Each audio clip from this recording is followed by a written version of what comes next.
Ganha até 250 euros em free bets. ESC-Online é outro campeonato. Boa tarde, sejam muito bem-vindos a mais um Mercado Record. Hoje, excepcionalmente, mais cedo, porque há a jornada do campeonato, o Sporting que joga já daqui a pouco e, portanto, tivemos de antecipar para falarmos de mercado. E à sexta-feira, e vai ser assim durante este mercado de janeiro, com a análise especializada da GoalPoint aos reforços e aos jogadores que vão ser associados aos três grandes em Portugal. E, portanto, Pedro, bem-vindo, um gosto de estar aqui contigo neste Mercado Record, novamente com a presença da GoalPoint. Também o Rafael Soares, que nos vai ajudar a falar sobre os reforços, nomeadamente do Benfica, que tem estado mais ativo, porque já oficializou o Marcos Leonardo e também porque continua interessado e a seguir no lateral esquerdo. Vamos precisamente começar por aí. Marcos Leonardo, Rafael, algumas pessoas ontem já estavam a dormir quando o Benfica anunciou o Marcos Leonardo. Foi uma oficialização um bocadinho fora do comum, já passava da meia-noite, quando estávamos aqui na redação e percebemos que afinal ia haver um anúncio. Não me lembro de um anúncio tão tarde, mas faz parte da estratégia do Benfica.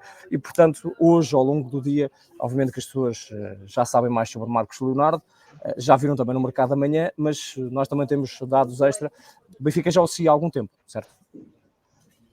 Sim, boa tarde, David, boa tarde, Pedro, boa tarde a quem nos segue. Sim, ontem surgiu o anúncio tardio, assim os adeptos que foram dormir mais cedo acordaram hoje com uma boa notícia. Mas sim, era um jogador já seguido há algum tempo pelo Benfica. Eu lembro que até no último verão foi um jogador que foi associado ao Clube da Luz, e hoje, num trabalho que já publicámos na nossa edição em Premium, um trabalho do Walter Marques, o Fernando Brito, que é o empresário do jogador, revelou que o Benfica já desde 2021 conversava com o jogador, portanto, desde muito, muito novo, de facto, o Benfica, segundo aqui o empresário, o Benfica segue há muito tempo o jogador. O negócio acabou por só acontecer agora, e eu lembro que era um jogador seguido por muitos clubes de alta gama europeia. Eu lembro que no verão a Roma fez uma proposta que não chegou a estes valores que o Benfica ofereceu, e portanto o Santos acabou por rejeitar, mas também se falou muitas vezes, por exemplo, de clubes como o Newcastle também seguiu o jogador. E o Fernando Brito, no nosso trabalho, nas declarações que deu a Record, disse que esta era uma excelente oportunidade. O Benfica vê um pouco como o casamento perfeito, no fundo, porque vê este clube como o passe ideal para Marcos Leonardo continuar a sua evolução, por lutar por troféus, por jogar nas principais competições europeias, nomeadamente na Liga dos Campeões, e o Fernando Brito até referiu a presença do Benfica no Mundial de Clubes. E depois já há um fator que é sempre importante, que é uma maior facilidade de adaptação aqui em Portugal do que noutro país qualquer, porque pelo menos o Marcos Leonardo já fala a língua, portanto é menos uma coisa para a qual Marcos Leonardo tem de se adaptar. Agora, é um jogador que será preciso certamente algum período de adaptação, porque vem de um futebol completamente diferente. Estava de férias, mas Roger Schmidt hoje também falou disso, disse que vê Marcos Leonardo bem e que a curto prazo já poderá fazer alguns minutos. Disse que para 90 minutos ainda não dá, naturalmente, mas, portanto, nos próximos jogos certamente já veremos Marcos Leonardo aí a tentar mostrar serviço ao serviço do Benfica. É um jogador que chega com muito talento, do que se fala, obviamente no Brasil, jovem promessa, como tu dizias, Rafael, já associado a vários clubes, mas Pedro, eu acho que aquilo que os adeptos do Benfica querem saber é que tipo de avançado é que é, porque tem-se falado muito dos números que ele tem no Santos e o que teve desde que se estreou no Santos, mas também é verdade que o Benfica já tinha contratado Artur Cabral, tem Tengsted, tem Musa. É um jogador diferente, não é? O que é que dizem os dados? Ajuda-nos com isso. Boa tarde a todos. Sim, efetivamente é um jogador diferente, até pelo contexto que o rodeia em termos de evolução até agora, e portanto será uma alternativa às outras opções que Roger Schmidt já tem.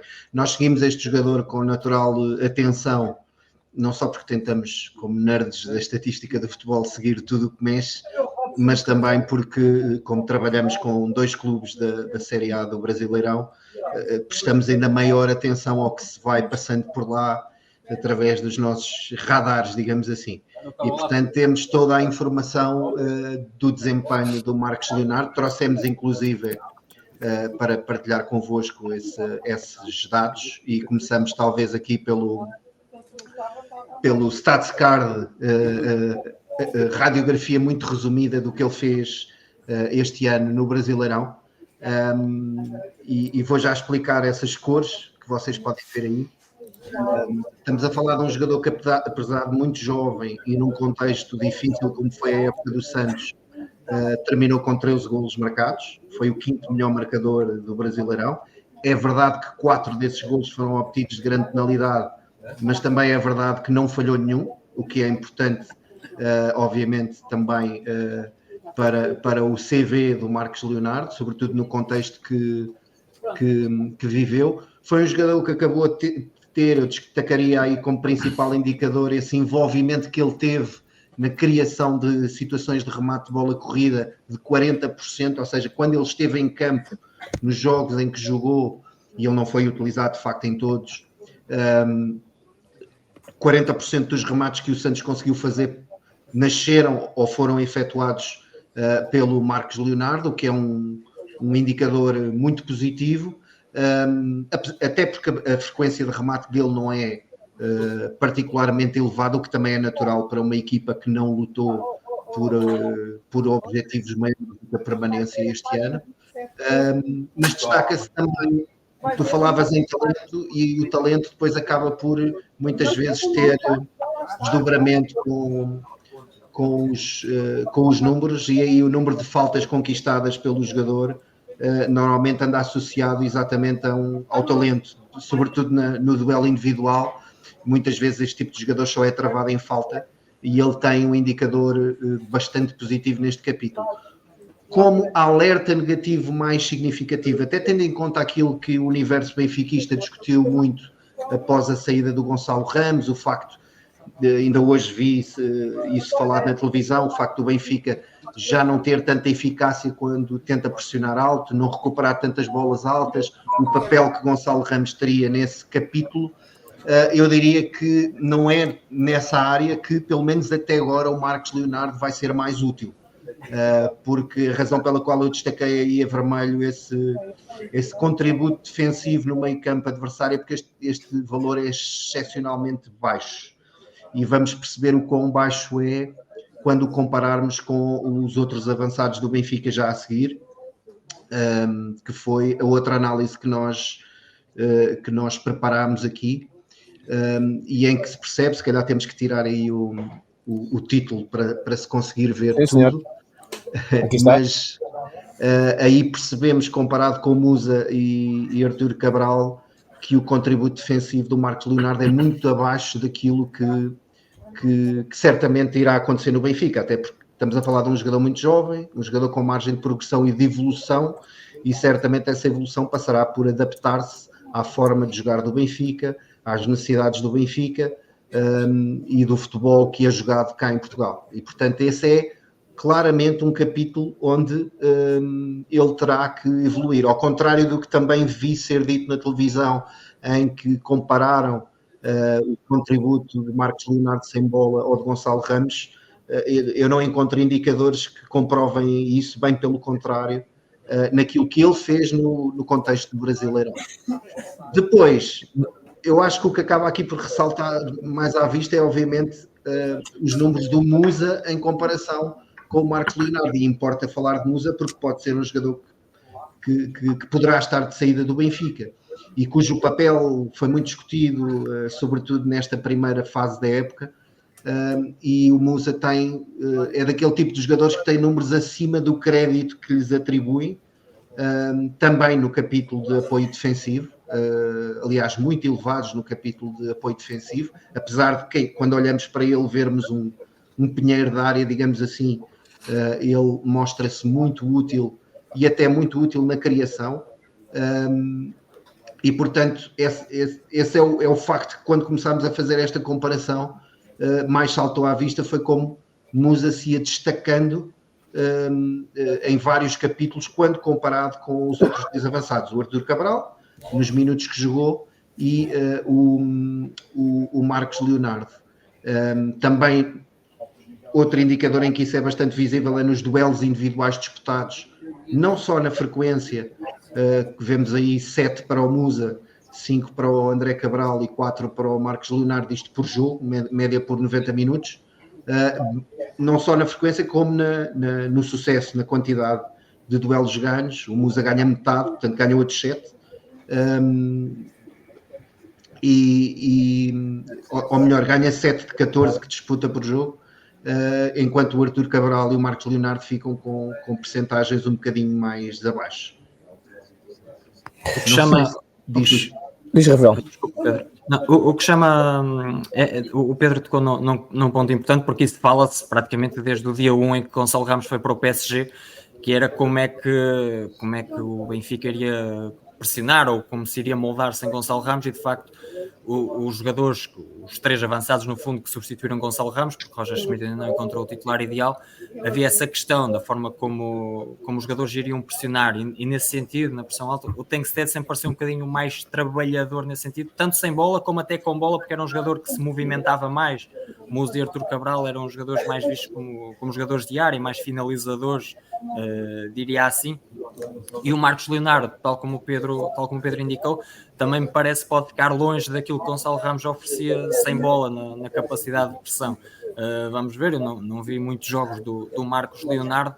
Aquilo que chama se calhar um bocadinho a atenção, que pode ser diferente do Musa ou do Artur Cabral, é o poder que ele tem para se desmarcar, para explorar se calhar mais a profundidade que o Musa e do que o Artur.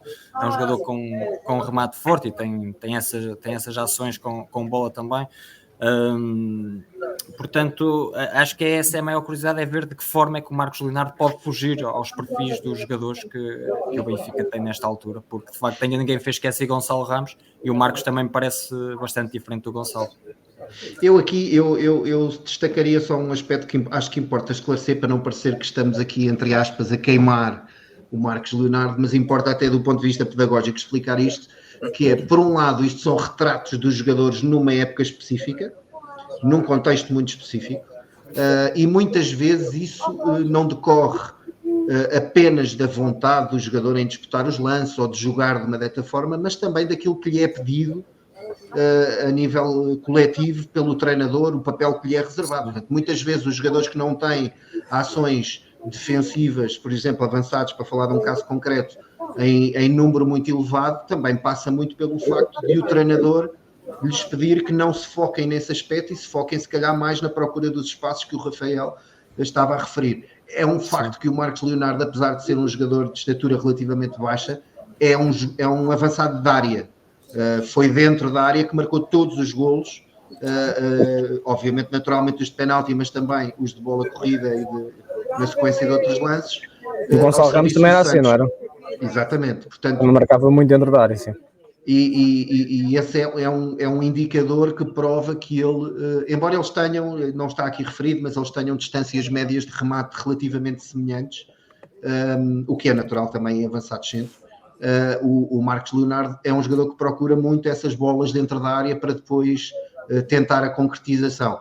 Este indicador defensivo é aquele que me suscita maior curiosidade, exatamente pelo que estávamos a conversar, por aquilo que sabemos que é procurado no Benfica, e aquilo que o jogador vinha habituado a fazer no Santos. E agora veremos o que é que será o Marcos Leonardo ao serviço dos encarnados.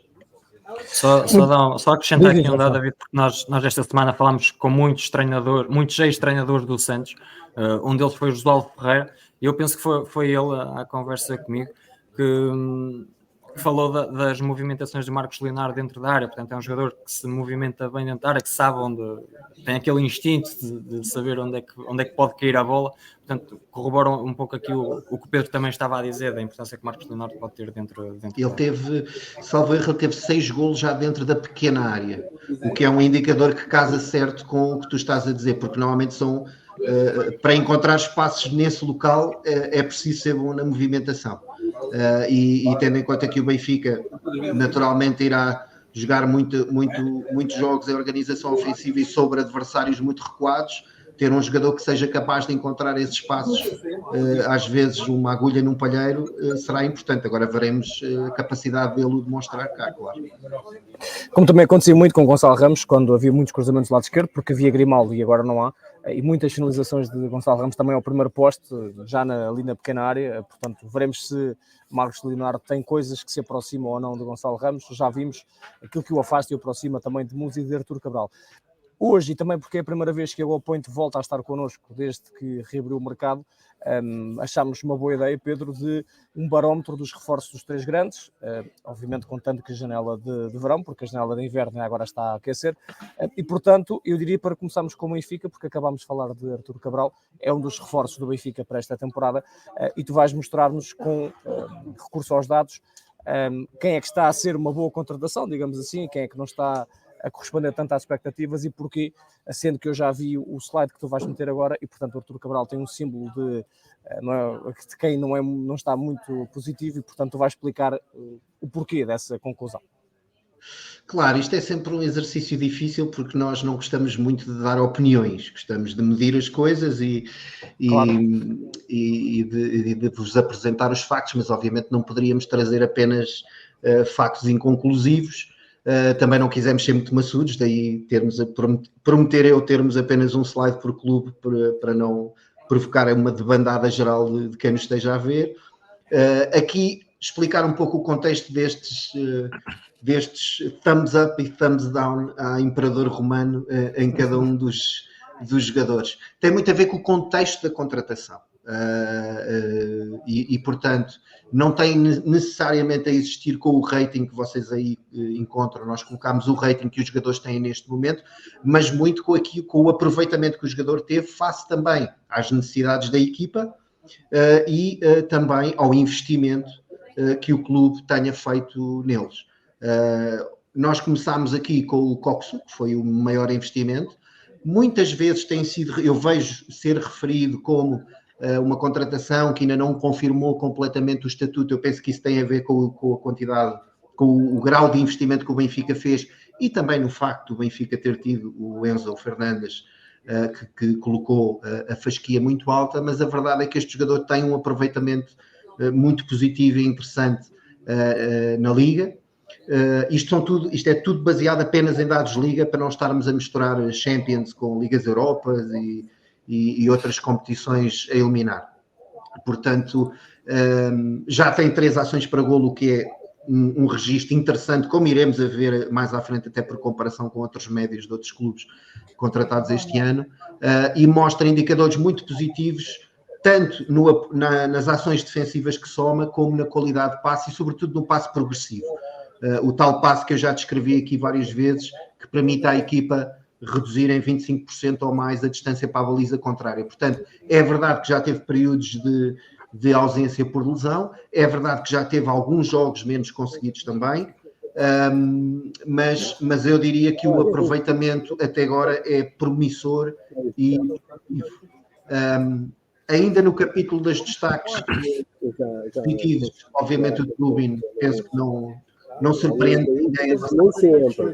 O Trubin teve uma entrada na equipa muito perigosa, tendo em conta o contexto em que entrou no plantel do Benfica, a questão do Vlaco Dimos, mas correspondeu bem, mesmo após aqueles primeiros jogos com alguns episódios complicados, e neste momento, como inclusive o Record já destacou e nós destacámos, é o guarda-redes não só da Liga, mas também a nível europeu, com a maior percentagem de golos evitados, ou seja, golos que deveria ter sofrido versus que realmente sofreu à luz dos golos esperados.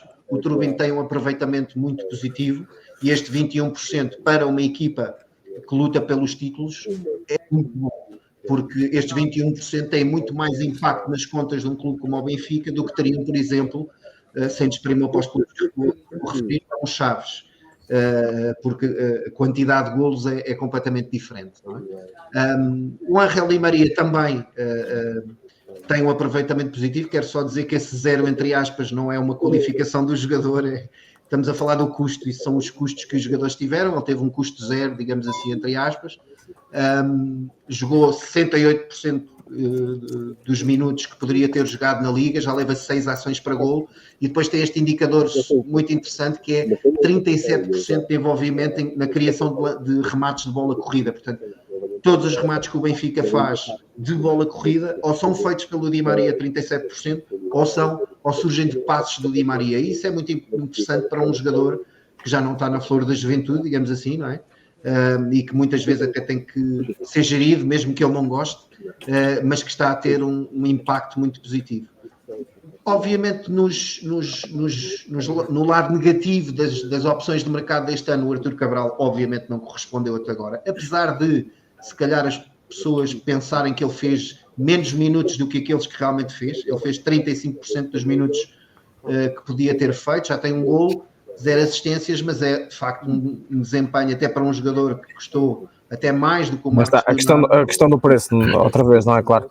Exato, claro, a questão do preço e da herança, ou seja, o Benfica sabia que precisava de um avançado centro que pegasse na tarefa de Gonçalo Ramos, e o Artur Cabral não pegou aparentemente até agora, não só na produção de golos, mas também na tal contribuição para a ideia de jogo do Roger Schmidt, sobretudo sem bola, que se calhar o Benfica procurava ou devia ter procurado. E portanto, até tendo em conta outros nomes que foram falados no verão e que nós discutimos no verão em exercício que vocês nos pediram na altura, obviamente o desempenho do jogador tem sido abaixo das expectativas e abaixo do investimento que o Benfica fez.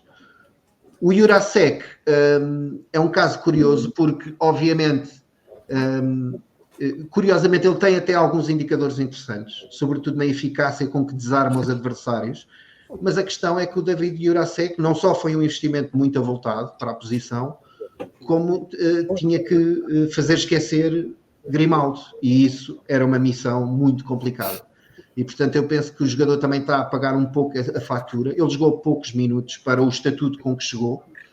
Tem sido uma posição, obviamente, de muita rotatividade e indecisão no Benfica à medida que o campeonato avança, e certamente uma posição sobre a qual vamos falar em próximas edições do Mercado Record, porque o Benfica vai certamente tentar mexer-se neste capítulo, mas obviamente para um jogador que tenha o jogador mais ou menos culpa na situação que está a viver, o custo que lhe surge associado exigia um desempenho acima da média. Eu diria que se o Benfica tivesse contratado um lateral que realmente fosse a primeira opção, o David Jurasek, obviamente com um custo mais abaixo, viveria agora uma situação com muito menos pressão. Eu diria que o David Jurasek e o Trubin são situações parecidas em termos da pressão com que entraram na equipa, mas com resultados completamente opostos em termos do rendimento.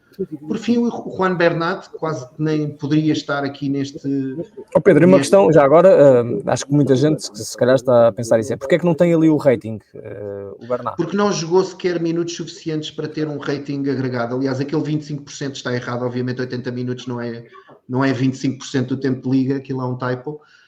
Mas como o jogador não jogou sequer tempo suficiente para ter um rating, não permite uma avaliação, não lhe atribuímos um rating agregado para o tempo que jogou. Portanto, é de facto um caso de tiro ao lado. Não é a primeira vez que o Benfica tem uma situação destas com empréstimos do PSG, já surgiu com Draxler, mas eu penso que até o Draxler a esta altura já teria mais tempo jogado do que o Bernat. O Bernat, em teoria, se fosse o Bernat que vimos jogar até no Bayern, mesmo com altos e baixos, seria uma alternativa muito interessante, mas a verdade é que o jogador, seja por indisponibilidade ou por opção, não tem sido solução. E, portanto, este é o nosso barómetro do Benfica até ao momento. Eu diria que, normalmente, eu penso que as pessoas têm discutido muito o mercado do Benfica como totalmente negativo. Eu penso que não é bem o caso, até porque quando o Benfica resolve da maneira que resolve a baliza, nunca pode dizer que não teve um mercado com lados positivos, mas obviamente sobretudo a situação do avançado centro e do lateral esquerdo, e até a inexistência nesta lista de um lateral direito, deixam o tema ainda em aberto para correções neste janeiro. Sim, até porque, deixa-me só dizer, Rafael, contextualizar, e quem segue o Record tem visto isso certamente, falámos disso, é a manchete de hoje. Álvaro Fernandes, lateral do Granada, é a prioridade, a alternativa Francisco Moura, lateral do Famalicão, para lateral direito, e ainda está de pé esse negócio, e está a ser feito Pedro Malheiro do Boa Vista, para complementar aquilo que o Pedro estava a dizer das questões dos laterais esquerdos, dos dois que chegaram, e que ainda pode chegar mais um, e do lateral direito que não foi contratação de verão, porque havia E havia João Vítor, que já não há, porque já foi para o Vasco da Gama, e portanto o mercado Benfica, como dizia o Pedro, promete novidades de lateral esquerdo, lateral direito durante esta janela. Diz, Rafael. Não, ia só acrescentar, o Pedro falou há pouco e bem da pressão com que Trubin entrou na equipa do Benfica, e de facto houve muita, porque mal entrou, até errou frente ao Salzburgo, mas depois compensou logo no jogo seguinte a defender um penalti e partiu aí para um rendimento impressionante. E o Trubin nem sequer a explicação da construção de alguns resultados enganadores do Benfica, até porque evitou maior na Liga dos Campeões, frente ao Inter, o Benfica poderia ter derrota bem mais pesada. Nos últimos jogos do campeonato, frente a Famalicão, defendeu remates bastante apertados, quando a verdade é que o Benfica ganhou 3-0, mas Trubin evitou ali o empate do Famalicão quando o jogo estava mais apertado para o Benfica. Antes, frente ao Sporting de Braga, fez um sem número de defesas impressionantes também. Aquela defesa com o pé no fim vale por muitas. Portanto, é um reforço de peso, e neste momento já não há dúvidas do upgrade que houve na baliza. Foi do dia para a noite entre Vlaco Dimos e Trubin. Em relação aos reforços mais com a seta mais para baixo, digamos assim, eu penso que há aqui algumas diferenças, porque o Arthur Cabral não parece que alguma vez vá ser um avançado estratosférico, nem que vá render o dinheiro que o Benfica pagou por ele, mas ainda assim parece-me que pode haver ali alguma margem para melhorar, para se calhar com um bocadinho mais de confiança poder fazer mais alguns golos do que aqueles que tem feito. Agora, com Jurasek já não me parece. Aliás, o Arthur Cabral já tinha dado provas noutros contextos antes de chegar ao Benfica. Agora, Jurasek pareceu-me desde o dia 1 que foi um valor bastante exagerado pelo jogador. Desde logo porque é um jogador completamente diferente de Grimaldo, qualidades à parte, e a qualidade de Jurasek é bastante inferior à de Grimaldo. É um jogador que, além dessa possível dificuldade de adaptação, é um jogador que, tecnicamente, a forma como lê o jogo, não me parece que corresponda muito àquilo que um clube com as ambições do Benfica exigem. Bernat até seria um jogador mais parecido com Grimaldo, provavelmente, e foi contratado à última da hora no mercado, mas há esta questão física que não tem sido muito bem explicada e não tem jogado, e portanto também acaba por ser um reforço que pode iludir. Mas para Jurasek eu não prevejo grande margem de evolução no Benfica, e até pode sair em janeiro, como escrevemos. Muito bem, vamos, eu diria, para o slide seguinte, que é, ajuda-me Pedro, o slide seguinte é o Porto ou o Sporting? É o que tu preferires. Pode ser o Sporting. Falámos de avançados, acho que no caso do Sporting, Gyökeres não oferece dúvidas, mas tu vais reforçar isso com os dados de que é uma grande contratação por parte do Sporting. Sim, de facto, o Gyökeres, quer dizer, nem vale a pena perdermos muito tempo a falar dele, até porque ele vai jogar daqui a pouco, portanto mais vale é vê-lo. Acho que devia ter 3 setas para cima, 3 sinais verdes, o Gyökeres. O Gyökeres, de facto, é um acerto extraordinário do Sporting até agora, até porque representou um investimento muito elevado, na altura questionado. Demorou muito a ser contratado, cerca de um mês de negociações, e já se dizia que o Sporting devia desistir, e afinal... O Sporting parece ter feito muito bem o trabalho de casa, tanto no caso do Gyökeres como do Yulman. O Yulman também foi um investimento elevado e as pessoas não falam muito disso, mas também tem tido uma entrada fundamental na equipa, e portanto são os dois grandes acertos. O Sporting não fez muitas movimentações neste verão, se calhar quem nos está a ver surpreende-se de vermos aí o Trincão na nossa lista, mas nós fizemos questão de incluir, porque o Trincão esteve emprestado na temporada passada, e portanto foi este ano e neste verão que o Sporting efetivou um investimento de 7 milhões em Trincão, e curiosamente está a ser de facto a pior fase. O jogador teve sempre dificuldades em afirmar-se, ou em mostrar pelo menos o nível que mostrou naquela temporada ao serviço do Braga, de lançamento, em que parecia completamente outro jogador do que tem sido no Sporting. No Sporting tem mostrado extrema irregularidade, neste ano menos de 20% dos minutos jogados, 0 ações para gol, portanto uma grande desilusão certamente para o jogador também e para o Sporting. Ainda vai muito tempo de dar a volta a este cenário, mas não deixa de ser uma situação estranha, tendo em conta que, teoricamente, o Sporting seria o contexto ideal para o Trincão recuperar o tempo perdido que viveu talvez de uma transferência sempre mais para o Barcelona e para um Barcelona problemático como aquele que apanhou, e depois a passagem pelo Wolves, e portanto digamos que aqui o sinal negativo parece-me que é óbvio, até porque o Sporting fez obviamente este investimento já não parece tão grande como tendo em conta que o Sporting investiu em Gyökeres e Ullmann, mas há um ano ou dois, para os adeptos do Sporting e para o Sporting, este seria o investimento avultado. E depois o Fresneda, embora o Fresneda eu classificaria de uma forma diferente. Eu penso que o grande problema do Fresneda não é o rendimento do Fresneda e não estar sequer a ser alternativa, porque é um jogador que chegou muito jovem, vem com muito potencial de desenvolvimento. O Sporting quis se posicionar antes de outros clubes que inevitavelmente o iriam contratar mais cedo ou mais tarde. O que suscita maior curiosidade e dúvida é o Sporting não ter, se calhar, contratado 2 laterais, uma situação parecida com o Benfica, com o caso do Benfica com o Jurasek. Ou seja, trazer um lateral que fosse de facto alternativa ao Gaio para o corredor direito e que pudesse assumir um papel como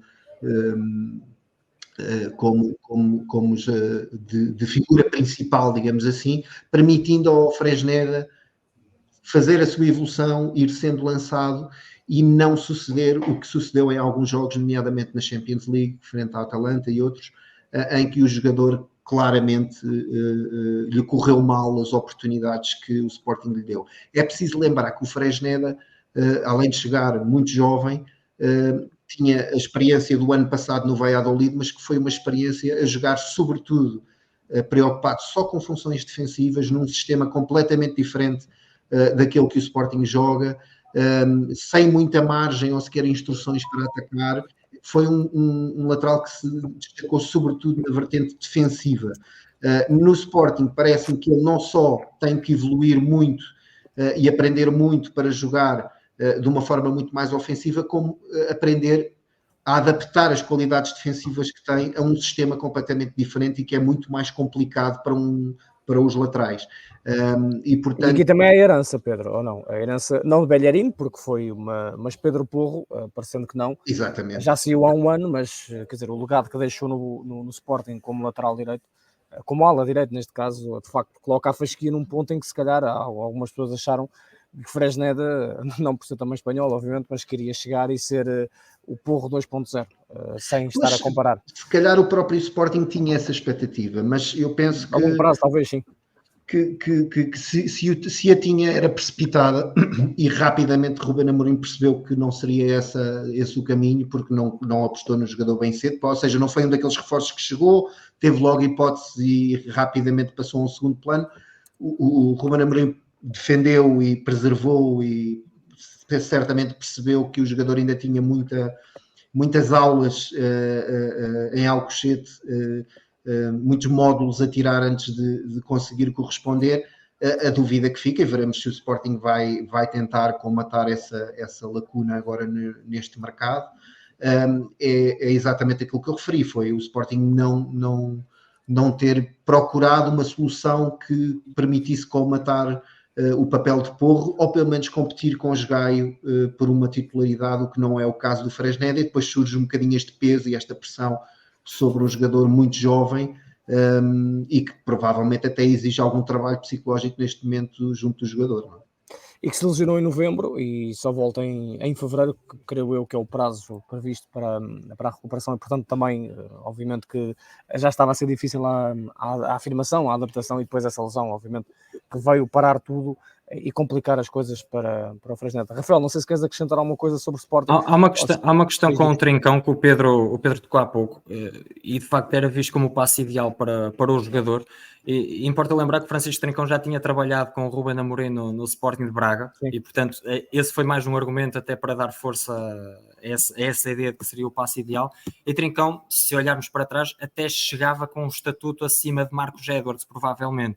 O Marcos Edwards era quando chegou estava Sarabia na equipa do Sporting, estava a ser preparado, mas quando Trincão chegou e tinha um estatuto, já ter jogado no Barcelona, já ter trabalhado com o Ruben Amorim, esperava-se que fosse ele o titular nesta altura e se calhar não tanto o Marcos Edwards, e a verdade é que nesta altura não há grandes dúvidas sobre quem está a render mais, portanto é muito surpreendente daquilo que está a acontecer com o Trincão, ele que até teve uma fase interessante no final da época passada, mas esta época voltou a apagar-se. Sobre Gyökeres e Hjulmand pouco há a dizer, só destacar que Hjulmand estava habituado a um futebol muito diferente no Lecce, defendia mais baixo também, e no Sporting tem missões diferentes, e adaptou-se na perfeição, não precisou de grande período de adaptação. Em relação a Gyökeres, eu tenho um take, eu não sei se é arriscado dizer isto, mas eu acho que o Gyökeres é o avançado do Sporting com mais impacto desde o Jardel, pelo menos, porque ele é um avançado muito autossuficiente, ele consegue, não precisa que a equipa esteja a jogar muito para ele conseguir criar, para conseguir marcar, até para criar para os colegas, como aconteceu no último jogo frente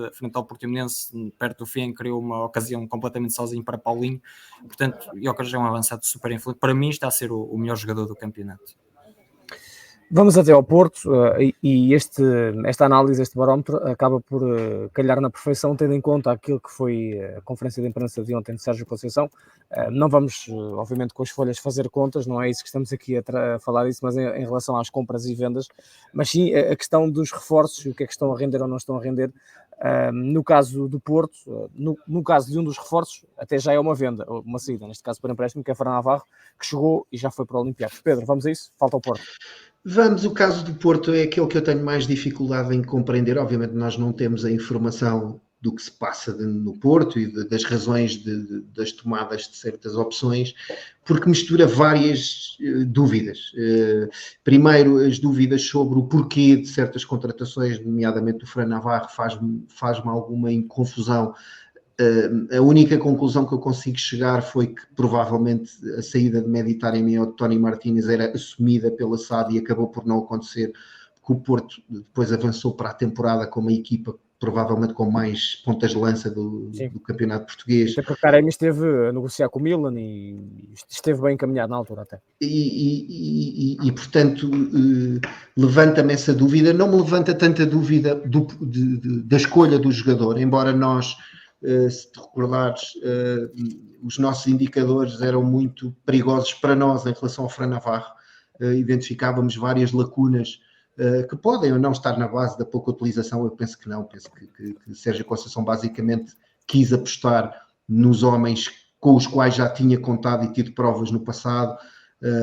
Evanilson subiu de forma agora recentemente, Mkhitaryan não está ao nível do ano passado, mas é um jogador que oferece muito, até na tal questão que falámos do Musa, no apoio nas ações defensivas, no vir buscar mais bola atrás, no construir mais jogo a partir de trás, oferece muito ao jogo coletivo do Porto. Portanto, mesmo não estando no seu pico, enquanto lá estiver, provavelmente vai ser a opção de Sérgio Conceição, e portanto esta movimentação para Fran Navarro acabou sempre por ser aquela que me surpreendeu mais, sobretudo quando chegámos ao fim do mercado e se percebia que iam ficar todos os avançados. Ele acabou por só jogar 15% dos minutos, portanto não teve quase presença, e a cedência acaba por ser uma consequência natural. Alguém teria que sair nesta altura, e se calhar o Porto está aqui a tentar preservar o seu investimento mais recente e que quererá ainda valorizar no futuro. O Ivan Reimer acaba por ser também um destaque, porque foi um jogador que teve um custo significativo, foi uma revelação, há quem lhe chame revelação da temporada passada, mas ele já tinha estado num muito bom nível no ano anterior, associado a mais do que um grande em Portugal, mas também, lá está, um pormenor que nós vemos aqui em vários destes jogadores é a baixa utilização. O único reforço com utilização significativa nas opções do Sérgio Conceição é Alan Varela, e está longe de ter um desempenho comparável com os médios que o Porto tinha anteriormente, nomeadamente com o Mateus Uribe. É um jogador muito certinho na eficácia de passe, também arrisca muito menos no passe do que outros médios arriscam ou arriscavam, que já passaram pelo Porto, mas que não tem um desempenho até ao nível da frequência defensiva que Mateus Uribe tinha. Portanto, temos que olhar também sempre estes jogadores em função daquilo que vieram suprir O Porto perdeu o Mateus Uribe, perdeu o Otávio, esse sim uma perda que tem um impacto brutal na forma de jogada do Futebol Clube do Porto. Mesmo assim, no Alan Varela, pela utilização mais frequente, nós colocamos aí um relógio, como quem diz, é preciso dar tempo para tirar uma conclusão, mas parece ser claramente o jogador em que o Porto mais aposta. Nico Gonzalez, um caso também estranhíssimo, um jogador que chegava com bom CV, digamos assim, até pela formação que teve, e curiosamente a nível estatístico, pelo menos nos jogos que disputou, não teve um desempenho tão negativo como possa parecer. Aliás, o rating aí até é relativamente normal, positivo para o jogador, apesar de estarmos a falar de poucos minutos, 26% dos minutos. Curiosamente também, eu lembro-me de ver uma polémica em redor sugerindo que o jogador não tinha uma atividade defensiva satisfatória para o grau de exigência do Sérgio Conceição. Era um jogador que no agregado dos minutos que jogou tinha um número de ações defensivas no meio campo contrário bastante interessante e até superior a outros médios, portanto lá está, aqui depois podem entrar muitas outras questões, nós não estamos durante a semana no treino para ver o que é que se passa, como é que o jogador se relaciona com os colegas, com o treinador. As laterais continuam a ser um problema para o Porto, e Jorge Sanchez, que pareceu sempre uma opção de oportunidade para o Porto ter um jogador para apostar naquela posição, também não tem sido, não tem acrescentado, digamos assim, a nível de desempenho. Acabamos por ter a curiosidade de o reforço emprestado, que está a ter um desempenho mais positivo e com impacto nos resultados do Porto, acaba por ser o Francisco Conceição, emprestado pelo Ajax, que já leva 3 ações para gol, apesar de não ter uma minutagem muito superior aos outros pouco utilizados reforços do Porto. Portanto, se nós começarmos a somar, tu estavas a dizer que não querias falar em números, mas somando todas estas parcelas, mais os salários, mais aquilo que o Porto perdeu do ano passado em termos de referências do plantel, eu diria que as movimentações do Porto são aquelas que depois, agora nestes meses seguintes, estão a gerar um sentimento de desilusão maior face ao que o Porto fez no mercado. E agora veremos o que é que irá suceder este mês, porque fica aquela ideia de que o Porto neste momento está mais preocupado em primeiro limpar um pouco a casa, até do ponto de vista financeiro, do que propriamente tentar corrigir alguns destes passos ou de algumas das necessidades que tenha. E eu penso que, apesar de tudo, imaginando que o Sérgio Conceição, se vir este vídeo, não vai gostar daquilo que eu estou a dizer, eu penso que isto acaba por valorizar o trabalho do Sérgio Conceição, ou seja, certamente o Sérgio Conceição terá a sua responsabilidade e razões para este quadro que aqui apresento, nas opções que toma, nos minutos que dá aos jogadores, no aval que terá dado em certas contratações, mas por outro lado, um treinador conseguir manter o Porto no contexto atual e com as baixas que teve e com as não soluções que encontrou no mercado, a competir pelos lugares cimeiros, acaba por dizer muito sobre o trabalho de qualidade do treinador, mas isso eu penso que não surpreende ninguém. Sendo que ainda há a questão, deixa-me só dizer, Rafael, que ainda há a questão de defesa central, porque com a lesão de Marcano e o que aconteceu com o David Carmo, que aparentemente Pinto da Costa travou a saída de David Carmo para o Olympiacos, ou ainda estamos para perceber se a saída vai acontecer ou não, mas está na equipa B, portanto é difícil que volte à equipa A, que ainda há essa possibilidade do Porto, além destas posições que falaste aqui e destes jogadores, de contratar um defesa central neste mercado de janeiro. Portanto, ainda há mais essa questão. Diz, Rafael. Só 2 apontamentos, porque está aí à porta o Estoril Sporting. Estranho um bocadinho, olhando para este lote, a utilização do Ivan Raime e do Francisco Conceição, porque muitas vezes quando olhamos para a forma como o Porto joga, quando vemos que muitas vezes falta ali um bocadinho de criatividade na equipa, quando alguns jogadores titulares nem sequer estão a render por aí além, olhar para Ivan Raime, por exemplo, até entrou bem na época, depois teve uma lesão, é certo, mas ainda está a demorar a retomar o seu lugar na equipa. O próprio Francisco Conceição, quando entra, consegue ser um grande desequilibrador, também não tem tido muito espaço, e este sinal positivo para Francisco Conceição é justificado, mas ainda poderia ser mais se tivesse mais utilização. Portanto, vejo com alguma estranheza a utilização destes 2 jogadores. E depois, olhando para este quadro, vemos aqui 35 milhões de euros investidos, e a verdade é que só Alan Varela tem tido um tempo de utilização de facto considerável, e portanto muitas vezes não é falta de dinheiro só, é também a forma como se gasta, e aí, como Pedro disse, também é preciso perceber quem é que afinal quis os jogadores, porque é que os jogadores foram contratados e não jogam. Portanto, é com alguma estranheza que se olha para este mercado, e como o Pedro começou por dizer, é de facto, dos três grandes, é um mercado com mais questões por responder e com mais dúvidas. Muito bem, agora sim, vimos o nosso barómetro dos reforços. O Pedro volta na próxima sexta-feira, sempre às sextas-feiras a Goal Point, junta-se a nós para analisar os reforços e os jogadores que estão a ser associados aos grandes. Quanto ao Mercado Record, já sabe, de segunda a sexta-feira, 2 edições, 10h30, também às 7h30. Para a semana também já com convidados, já estamos a trabalhar nisso e, portanto, fica o convite para que se juntem a nós. Obrigado, Pedro, obrigado, Rafael, e até uma próxima. Obrigado, boa tarde. Bom fim de semana. Ganha até 250 € em free bets. ESC Online é outro campeonato.